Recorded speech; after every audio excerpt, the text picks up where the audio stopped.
Mərtoğluqның Uyğurlarla Pərzənd Tərbiyəsi namlıq kitabının davamı. Mikrofon aldıda Nurcamal.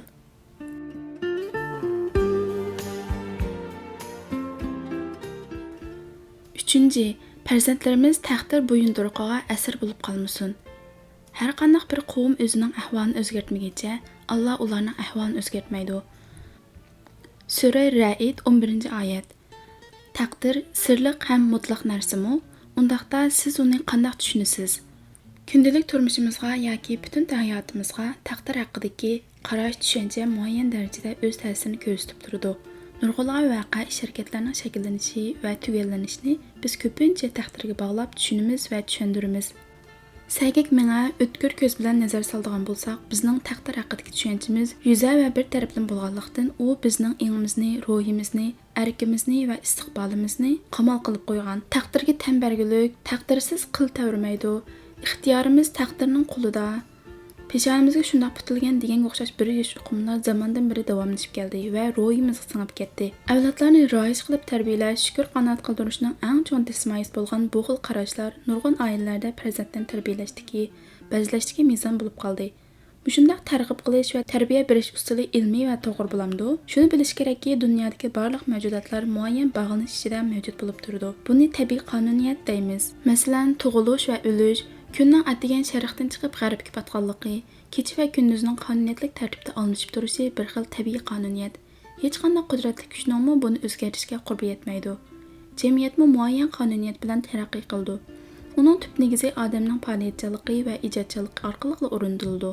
İnsanlar turmush amaliyoti davomida hayotning, ijtimoiyatning qonuniyatini va tabiatning qonuniyatini bayqaydi yoki tunuydi. Ularning bilish tajribasi dunyoni o'zgartirish orqali o'zlarini taraqqiy qildirish va gullantirishga turtki bo'ldi. Masalan, nam yerga urug' chassa ziroat o'nadiganligi bir tabiiy qonuniyat. Odamning o'rganish va tirishchanlik orqali kamolatga yetishi bu bir ijtimoiy qonuniyat. İnsanlar bu qonuniyatlik bog'lanishlarni bayqagandan keyin ondan tirikchilik qilgan va o'rganish orqali o'zlarini barbara qudratli qila olgan. Adam bu dunyoga qanday urug' chassa shunila o'raydi. Terix terisa teriq qoldi. Bug'doy terisa bug'doy unidi. Terimsa hech narsaga erisholmaydi. Yaxshilik urg'in chachgan odam yaxshilik erishidi. Yomonlik urg'in chachgan odam yomonlik erishidi degan. Mana bu taqdirning ijtimoiy qonuniyatining ilmiy yechimi. Buningdan qaragandimi, ota-onalar oldi bilan taqdir haqidagi tushunchisini ilmiy asosda tunilish kerak. Shunday qilgandala ondan farzandlarni to'g'ri dunyo qarash, ilmiy taqdir qarashi bilan tarbiyalash maqsadiga yetamiz. Ma'lumki, tabiat dunyosidagi barliq maishat insonlar uchun o'rtaq yaratilgan. Hargizmi birimizga ko'proq, mo'lroq taqsim qilinib, yana birimizga ozroq taqsim qilingan emas. Qandaqdir birimizning zuvulisi yo'g'on uzilib, yana birimizning zuvulisi kichik uzilganmi emas.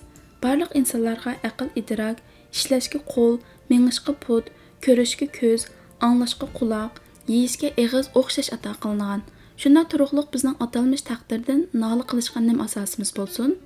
Agar biz o'zimizning baxtsizligini, iqtidorsizligimizni, nomrodligimizni yoki boyligimizni, baxtimizni taqdirdan ko'rsak, undaqda odam tug'ilishidanla boylik tojini kiyib tushishi yoki kambag'allik kulosini kiyib tushishi kerak bo'ldi. Bunday iborani kim qaysi muqaddas kitoblardan o'qigan? Yana shuningga diqqat qilaylik. Ma'lum odam dastlabda intayin boy yoki kambag'al edi. Keyin u birdilla kambag'al yoki boy bo'lib ketdi. Unda bo'lsa uning hayoti yerim yo'lga kelgandan keyin uning taqdiri haqida yangi boshdan hukm chiqarilgan bo'lamdi? Yo'q. Taqdirning mavjudligini hamma odam e'tirof qildi. Chunki yuqorida bayon qilib o'tganimizdek, yaxshilik urg'in chechgan odam yaxshi taqdirga uchraydi. Yomonlik qilganlar yomon taqdirning qismatiga yo'liqadi. Bu nima uchun? Shuning uchunki bu dunyoda yaxshilikmi bor, yomonlikmi mavjud. Boylikmi bor, ham kambag'allikmi bor. Baxtmi bor, baxtsizlikmi har doim baxtga hamroh. Lekin boy qilib qo'ygan yoki kambag'al qilib qo'ygan, saq qilib qo'ygan yoki og'ir qilib qo'ygan, yaxshi qilib qo'ygan yoki yomon qilib qo'ygan, baxtli qilib qo'ygan yoki baxtsizlikka duchor qilib qo'ygan qandaqdir taqdir bo'lmasdan, balki o'zimiz qilgan sababimizda. Shuningdan ko'rishga bo'ldiki, taqdir degan har bir odamning o'ziligida. Bu haqiqatga qoyil bo'lg'uchi har qanday kishi atrofli tahlil qilganda, bularning haqiqat ekanligini his qilib oladi. Farzandlarga to'g'ri aqida, ilmiy taqdir qarashini singdirish hargizmi xurofotlik patqiga patirib qo'ymaslik kerak. Nasihatdan namuna. Balam, bu dunyo sabab olimi. Shunga ko'nalar sabab qilsang sabab suv to'xtaydi degan. Sababsiz, ajr mehnatsiz hech qanday manzilga yeta olish mumkin emas. Sen o'zingga nimani ravo ko'rgan bo'lsang va bu yo'lda qanday taqdir to'g'ini qo'pirgan bo'lsang, taqdiring shu yerda bo'ldi. Sen o'zingga mardlik yo'lini maqsad qilgan bo'lsang, seni hech kim nomardlik batnom bilan qarlay olmaydi. Nurg'un odam o'zining razilligi, zaifligi va iqtidorsizligi sababli o'zini xorliq va azobli qo'ylarga mubtalo qildi. Shunga danishmanlarning taqdirdan ko'rmay o'zingdan ko'r degan hikmati yodingda bo'lsin. Bir tishlam nonning tamasida o'zini o'zi bag'ri tash mas'ullarning oyog'iga bosh qo'yg'izib, haqorat tastaklari, xo'rliq tepiklarini yepmu o'ziga sharaf bilib yuradigan tabiatsiz odamlarning hikoyasi ko'p-ku. Alsir Navoiy harom tamoq, past tabiatlik bir kishi haqida mundaq hikoyat qilgan. Xalq orasida bir g'ayratsiz kishi bor edi. Xaloyiq uning o'limtik va g'ayratsizligini ko'rib, har biri birdan musht yoki tastaklarini uratdi. Shu orqali u kishilardan bir luqmadan non olib yeydi. Kishilar qancha qo'g'lisimi ketmaydi. Balki u bag'irtash zolimlarning uyidan chiqmaydi. Kishilar uni bu jafolarga o'gitib olgan edi. Uni xohlagan bir kishi kelib tepsa, bir cho'rgilab to'xtaydi. U g'ayratsiz past kishi uning badaliga tepkichi kishidan bir narsa oladi. Chunki uning narxi shuning to'xtagan edi. Har bir kishi uningga bir parcha non bersa, nafsining xohish bo'yicha uni elib og'ziga soladi. Non bergichi shu hamon bir solatdi-da, u kishi yerga yiqiladi. Garchi nonni yeb qo'rsiq to'ysimi, lekin mushni yeb hech narsa yemagandek yuradi. Demak, bilish lozimki, undaq yomon qismatni hargiz ularga taqdir elib kelgan emas, balki ular o'z roziligi bilan ashu taqdirga o'zlarini baxshanda qilgan. O'z tabiating seni qandoq taqdir ishtirok qilsa, sen shundaq taqdirning ilkida bo'lasan. Shunga biz farzandlarimizga tarbiya qilganda ilmiy, atrofliq to'g'ri tushunchalarni ularning vujudiga singdirib, tirishchan, axloqli, farosatli, qaysar kishilardan bo'lishga yetaklayli. Ular hargizmi taqdir bo'yinturuqining royish asarlaridan bo'lib qolmasin. 4. Farzandlarni kitobga hevasman qilish kerak. Kitob aql farzandidir. Sifat. Farzandlarni kichikdan boshlab kitob dunyosiga boshlab kirish, ularda kitobga muhabbat tuyg'usini o'rnatish farzand tarbiyasida qat'iy amal qilishga tegishli muhim tarbiyalash usullarining biri. Buning uchun oldi bilan ota-onalar kitobning qimmati, uning farzand tarbiyasidagi to'g'ri rolini tunish kerak. Bilish kerakki, kitobning barliq kelishi insonlarning aqliy boyliqlarining mangulik meros qilishini zo'r darajada Alloh siljitdi. U insoniyatning tarixiy va madaniyat musobaqasini yo'ritquchi jahonnami bo'lib xizmat qildi. Shu yoziqning paydo bo'lishidan burungi tarixni qorong'u tarix deymiz. Kitob insonlarning bilish natijalari, aqliy javharlarini yo'ritquchi mash'al bo'ldi. Shundaqla o'tmishni bugunga, bugunni kelajakka tutashtirgan qudratli ko'rik aylandi. U insonlarning hayot musobaqasida duch kelgan qorong'uliqlarni yo'ritquchi chiroq, yuqori o'rlash yo'lidagi shota, aql parosti uchun ochquch, bilim qurilmasi uchun cheksiz xazina bilan ta'min etdi. Shuning uchunmi sir emaski, tarixda barliq kelgan har qanday bir olim kitobga tayanmay turib muvaffaqiyat qozongan emas. Ular o'zidan burunqi ulug' arboblarning qimmatli asarlaridan mo'l uzuq elib, uni o'zining amaliy tajribasi va aql parosti bilan yo'g'irib takomillashtirgan va taraqqiy qildirgan. Kitobxonlik lazzati va san'ati degan asarda yozilishicha, 2000 yil burunqi Sulaymon podsho mundaq chaqiriq qilgan ekan. Kitobning paydo bo'lishi mangulik cheksizlik. Basma material bizning haqiqat davlatiga kirishimizning yo'l xati.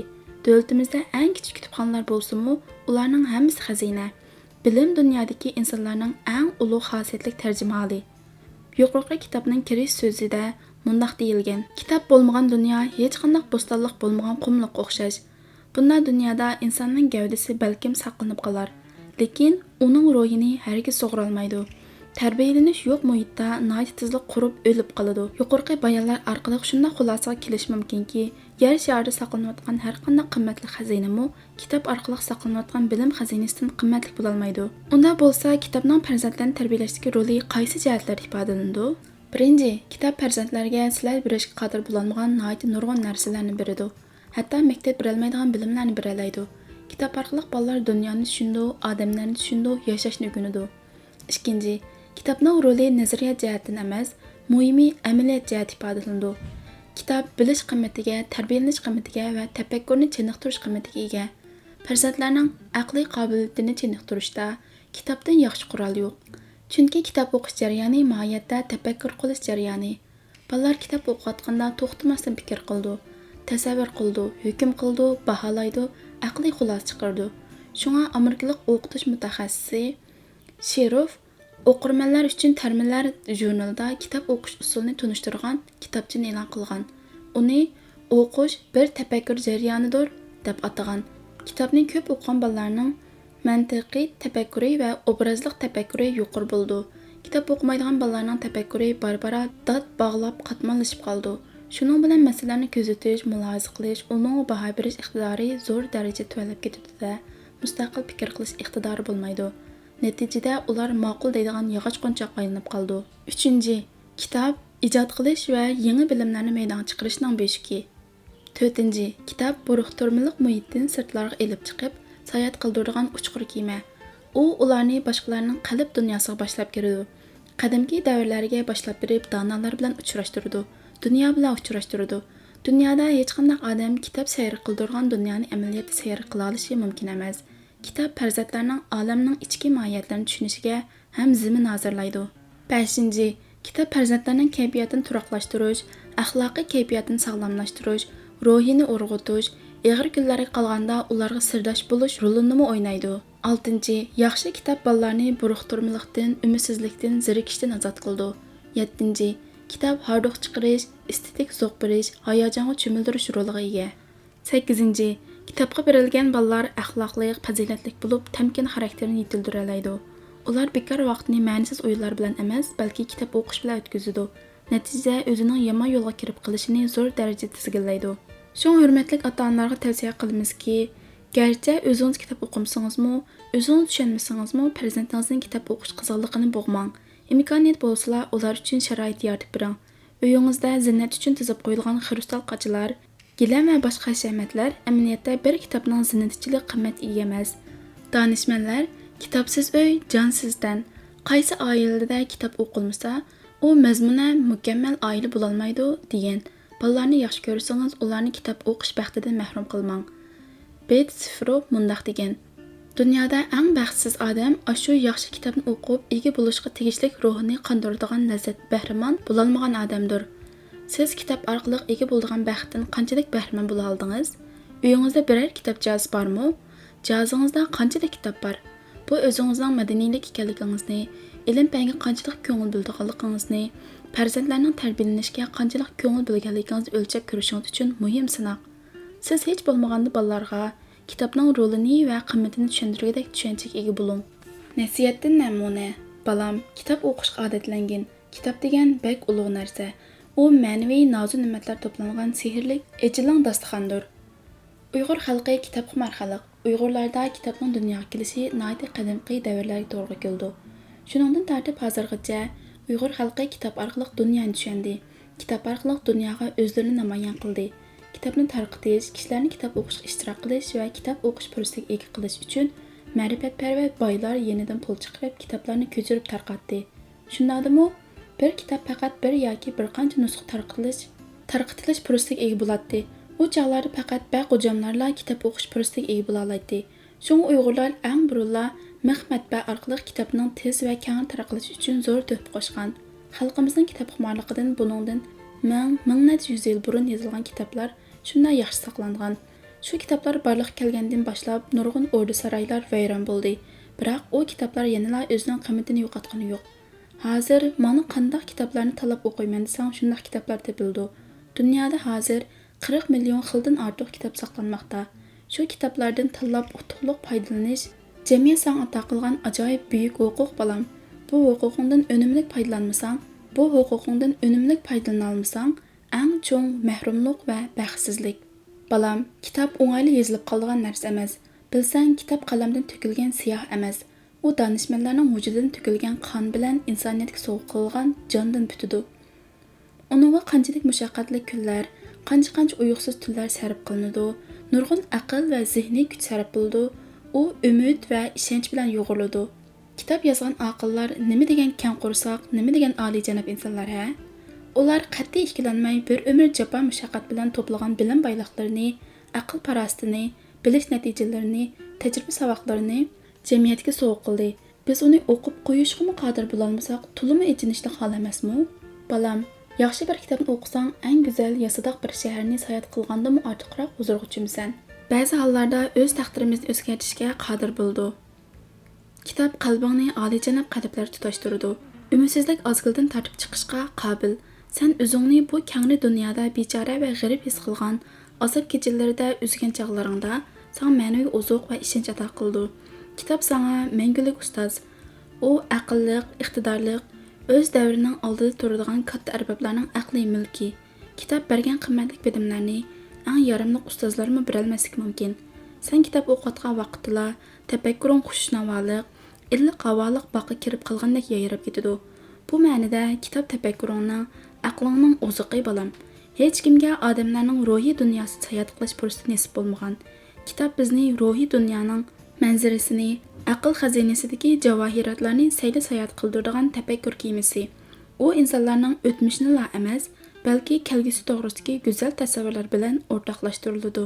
Balam, kitobning xosiyatini so'zlasam, necha kitob yozsam tugamaydi.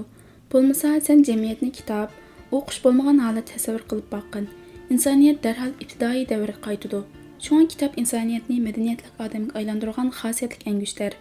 Biror odamning, biror jamiyatning madaniyat atmosferasini o'lchaydigan o'lchammi, u odamning qanday kitoblarni o'qiyotganligi, qanchalar kitob o'qiganligi bilan o'lchindi. Atrofingga qara.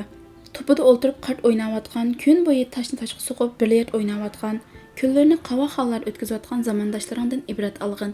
Ular agar kitobdan iborat bu sehriy dunyoni sayr qilishning qanchalik lazzatli va ma'ni ekanligini bilgan bo'lsa edi, ahamiyatsiz, ma'nisiz o'tkazgan yoshlik hayot uchun beshini toshga urgan bo'ladi. Kitob o'qimaydigan savodli odam eti turib minmay piyoda qolgan yo'lovchiga o'xshaydi. Demak, kitob o'qimaydigan odam xat tunisi musavassiz, aqliy jihatda to'limi bechora odamdir. Balam, har bir qadamni maqsadsiz, nishonsiz olsa manzilga yetib borg'ili bo'lmaydiganga o'xshash, kitobni maqsadlik, nishonli o'qimasang, tanlab o'qimasang, senga ko'p naf bermaydi. Kitobni tanlab ko'rishni bilishmi bir xil muhim qobiliyat. Chunki yozilganligi kitobning hammasi yaxshi, sog'lom bo'lavermaydi. Uning yaxshisi, yomoni, ijobiy va salbiysi, qimmatligi va qimmatsizliklari bo'ldi. Uning ustiga nashrdan chiqayotgan kitoblarning hammasini o'qib ulgurib bo'lolmaysan. Iqtisodiy ahvolmi yer bermaydi. Birlashgan Davlatlar Tashkiloti Ma'rif fan madaniyat o'rnining statistikasiga qaraganda 1800-yillardan boshlab nashr qilinayotgan ilm-fan texnik jurnallarining ish surati mundaq bo'lgan. 1800-yili 100 xil atrofida bo'lgan. 1850-yili 1000 xilga yetgan. 1900-yili 10 ming xilga, 1950-yili 100 ming xilga yetgan. Shu taraqqiyot bo'yicha 2000-yilga kelganda dunyoda nashr qilingan fan texnik jurnallarning soni million xildan oshib ketganligi mo'ljallangan. Har yil chiqayotgan kitoblarni qo'shganda texmi zo'r son bo'ldi. Shunga bilim uzluksiz yangilanayotgan bugungi kunda kitob o'qish mundaq 3 xil raqobatga duch keldi. Birinchi, cheksiz kitob dunyosining cheklik vaqtga bo'lgan raqobati. Ikkinchi, geometrik progressiya bo'yicha ko'payayotgan uchurning kishilarning qabul qilish iqtidoriga qilgan raqobati. Uchinchi, uzluksiz ko'payayotgan yangi bilimlarning kishilarning tushunish iqtidoriga e'lon qilgan raqobati. Shunga balam, nachar kitoblar uchun pul bozma, vaqtingni zoya qilma. Schopenhauer kitob o'qish nazariyasi degan maqolasida yomon kitoblarni oz o'qisangmi oz hisoblanmaydi. Yaxshi kitoblarni har qancha ko'p o'qisangmi ko'plik qilmaydi degan. Yomon kitob shakar yaltilgan zaharga o'xshash asta-asta seni nobud qilib o'tadi. Dunyo qarshingni, e'tiqodingni, vijdoningni bulg'aydi. Bu nuqtani hargiz nazaringdan saqit qilmag'aysan. Balam, sana yana shuni eskartib qo'yay. Kitobga haddidan ortiq cho'qinma. Bu deganim kitobga yozilganlarning hammasini qarg'ularcha qabul qilaverma. Kitobni odam yozadi. Bilim degan uzluksiz yangilanib turadi. Bugungi haqiqat deb tunilgan narsalar va nazariyalar erta safsataga aylanib qolish mumkin. Bugun safsata deb e'tirof qilinmagan tushunchalar erta haqiqatga aylanishi mumkin. Shunga kitobga ijodiy, ilmiy muomala qilishni o'rganib olgan.